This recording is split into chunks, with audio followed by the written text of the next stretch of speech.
வணக்கம் ஓவியா.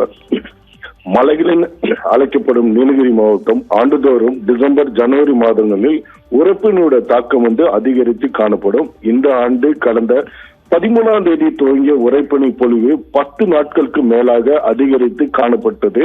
குறிப்பாக சொல்ல போனோம்னாக்க தலக்குந்தா, காந்தல், முக்கோணம், குதிரப்பந்தியம் மைதானம், அவலாஞ்சி, அப்பர் பவானி உள்ளிட்ட பகுதிகளிலிருந்து உரைப்பினுடைய தாக்கம் அதிகரித்து காணப்பட்டது. இதனால் பார்த்தோம்னாக்க உதகையே ஒரு குட்டி காஷ்மீர் போல் காட்சி அளித்தது.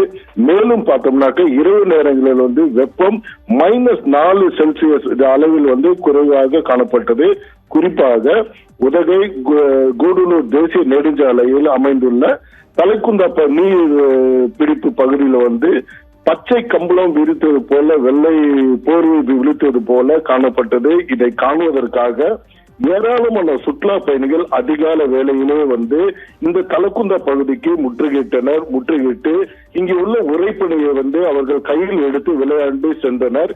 இதனால் பார்த்தோம்னாக்க நாள்தோறும் இந்த தலக்குந்தா பகுதியில சுற்றுலா பயணிகளோட எண்ணிக்கை அதிகரித்து காணப்பட்டது.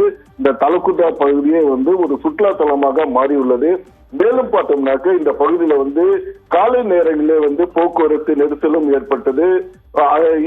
இந்நிலை பார்த்தோம்னாக்க கடந்த 3 நாட்களாக இந்த உரைப்பனியோட தாக்கம் குறைவாக காணப்படுது. குறிப்பா இன்று இந்த பனியே இல்லாததுனால இங்க வந்த சுற்றுலா பயணிகள் அந்த பனியை காண முடியாமல் அவர்கள் ஒரு ஏமாற்றத்துடன் சென்றனர்.